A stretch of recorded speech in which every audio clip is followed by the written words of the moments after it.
Assalamualaikum warahmatullahi wabarakatuh.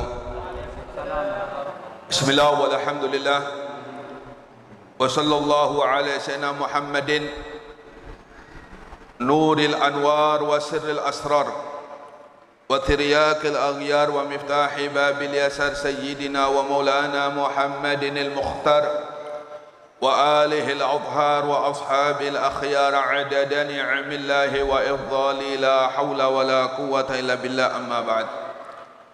Yang sama-sama kita muliakan dan dimuliakan oleh Allah Subhanahu wa taala, para sesepuh, bini sepuh, tokoh masyarakat, segenap pengurus Masjid Al-Irsyad, utamanya kepada Abah Haji Sadri dan juga kepada Ustaz Abdul Mu'ti.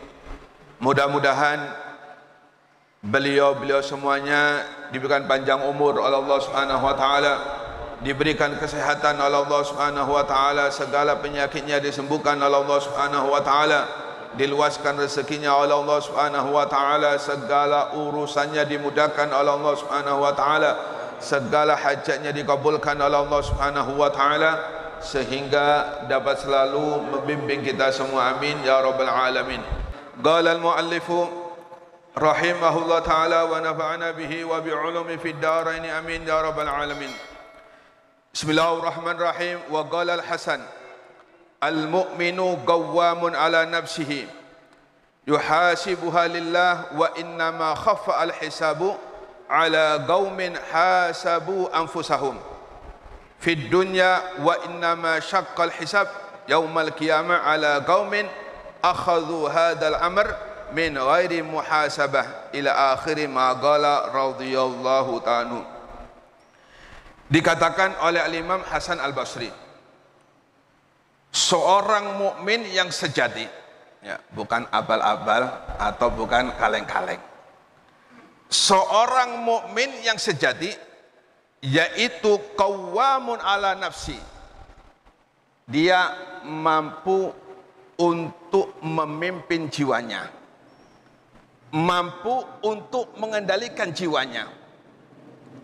Sebab ketika seseorang diberikan kemampuan oleh Allah Subhanahu wa taala untuk mengendalikan jiwanya, maka setiap apapun yang akan dikerjakannya, dia pasti berpikir dulu, tidak langsung dikerjakan apa-apa yang mau dikerjakannya. Apabila dia mau mengerjakan sesuatu, dipikir dulu, apakah sesuatu ini diridhoi oleh Allah Subhanahu wa taala. Kemudian setelah ia mengerjakan sesuatu, kemudian dipikir kembali. Sebelum mengerjakan sesuatu dipikir, setelah mengerjakan sesuatu juga dipikir. Nah, inilah seorang mukmin yang sejati, seorang mukmin yang sebenar-benarnya, seorang mukmin yang sangat cerdas.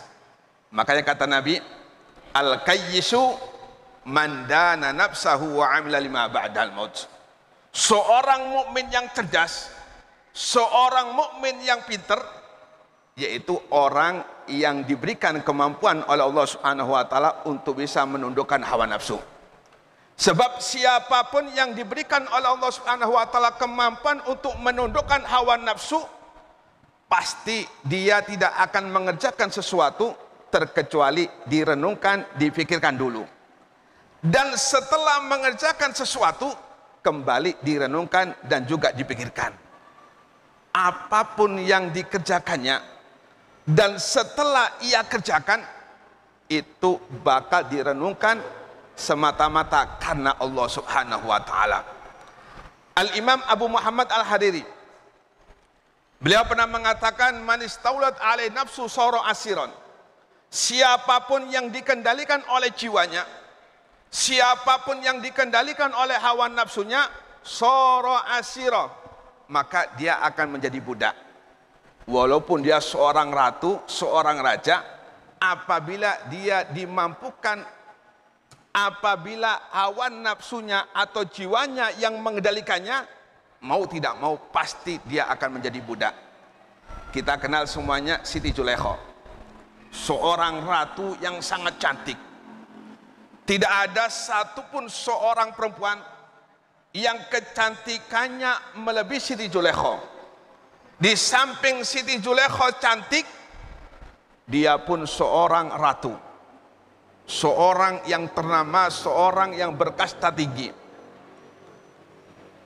Siti Zulaikha ini dikendalikan oleh nafsunya, tidak mampu mengendalikan hawa nafsunya, akan tapi Siti Zulaikha inilah yang dikendalikan oleh nafsunya.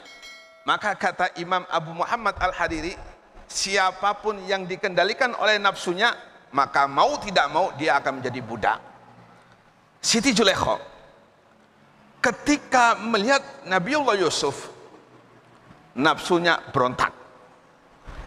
Terlintas dalam nafsunya, Siti Zulaikha ini mencintai Nabiullah Yusuf. Maka ketika dia dikendalikan oleh hawa nafsunya, maka dia akan berbuat apapun yang diinginkannya. Benar sekali, Siti Zulaikha akhirnya melakukan satu perbuatan yang mana perbuatan tersebut tidak pantas dilakukan oleh seorang ratu terhadap pegawainya, yaitu Nabiullah Yusuf. Maka Siti Zulaikha memanggil Nabiullah Yusuf untuk melampiaskan nafsunya. Siti Zulaikha memanggil Nabiullah Yusuf yang memang saat itu menjadi anak buahnya atau menjadi budaknya.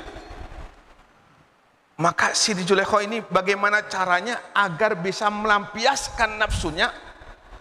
Pelan-pelan dengan kata-kata indah, Siti Zulaikha ini berbicara dengan Nabi Yusuf. Kata Siti Zulaikha, "Ya Yusuf, ma ajmala sya'ruka." Wahai Nabi Yusuf, wahai Yusuf, kata Siti Zulaikha, betapa indahnya rambutmu. Ya, seorang nabi itu pasti segala sesuatunya cakep, mulai rambutnya sampai ujung kakinya pasti dipilih oleh Allah Subhanahu wa taala. Kata Siti Zulaikha, wahai Yusuf, ma ajmala sya'ruka, betapa indahnya rambutmu. Apa kata Nabi Yusuf?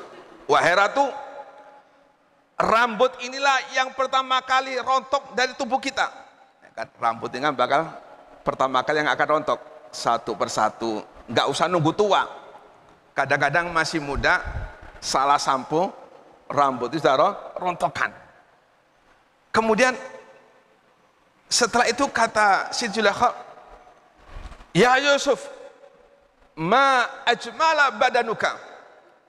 Wahai Yusuf, betapa tampannya badanmu, betapa indahnya fisikmu. Apa kata Nabi Yusuf? Wahai ratu, tubuh ini akan menjadi santapan cacing, kata Nabi Yusuf. Terus memuji Nabi Yusuf, memuji Nabi Yusuf, memuji Nabi Yusuf, hingga Nabi Yusuf pun tidak mampu untuk mengendalikan nafsunya. Allah katakan dalam Al-Quran, walaqad hammat bihi wa hamma biha. Siti Zulaikha hammat bihi, tidak mampu untuk menundukkan hawa nafsunya. Siti Zulaikha pengen melampiaskan nafsunya, cinta luar biasa terhadap Nabi Yusuf. Wa hamma biha. Nabi Yusuf karena tergoda oleh bujuk rayuannya Siti Zulaikha, kata-kata indah Siti Zulaikha, juga ada keinginan untuk melampiaskan nafsunya terhadap Siti Zulaikha. Bahkan dalam tafsir-tafsirnya nyaris atau hampir Nabi Yusuf ini berbuat sesuatu yang dikendalikan oleh hawa nafsunya, tapi Allah Subhanahu wa taala melindungi Nabi Yusuf. Seorang nabi mempunyai sifat maksum, dijaga oleh Allah Subhanahu wa taala. Sebagaimana seorang wali, ketika para nabi-nabi Allah Subhanahu wa taala diberi keistimewaan oleh Allah Subhanahu wa taala maksum, terjaga dari perbuat maksiat oleh Allah Subhanahu wa taala, para wali-wali Allah pun terjaga untuk berbuat maksiat oleh Allah Subhanahu wa taala. Cuma namanya bukan maksum, yaitu mahfud. Maka Nabi Yusuf ini, cara Allah mengingatkan terhadap Nabi Yusuf, maka Allah tampakkan mukanya abahnya, yaitu Nabi Yakub. Nampak sekali di hadapannya abahnya Nabi Yakub, yang memang saat itu Nabi Yusuf tidak pernah bertemu dengan abahnya. Ketika diungsikan atau diusir oleh saudara-saudaranya, Nabi Yusuf diambil oleh pedagang yang akhirnya sampai kepada Ratu Zulaikha atau Siti Zulaikha. Maka Allah Subhanahu wa taala melindungi Nabi Yusuf, yaitu dengan cara Allah Subhanahu wa taala nampakkan wajah atau tubuh atau mukanya abahnya, yaitu Nabi Yakub. Nabi Yakub persis di hadapan Nabi Yusuf, yang hampir melampiaskan hawa nafsunya.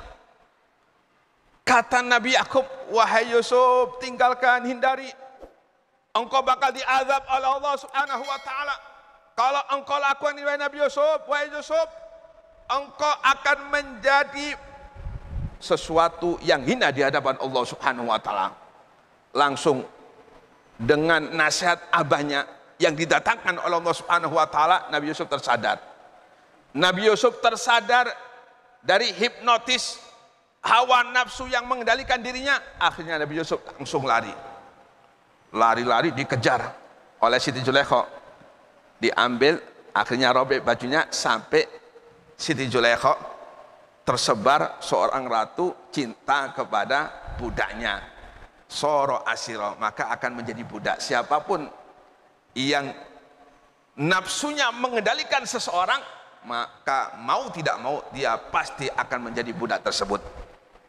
Kemudian kata Imam Hasan al-Basri, orang yang cerdas, orang yang mukmin sejati, yaitu orang yang dimampukan Allah Subhanahu wa taala untuk bisa memimpin nafsunya, yang mana dia selalu menghitung dirinya atau introspeksi dirinya lillahi ta'ala, tidak mengerjakan sesuatu kecuali sebelum ia mengerjakan ia akan pikir-pikir dulu, dan setelah mengerjakan sesuatu juga ia akan pikir-pikir dahulu, apakah perbuatan yang sudah aku laksanakan ini memang betul-betul lillahi ta'ala, atau sebaliknya karena timbulnya dari hawa nafsu.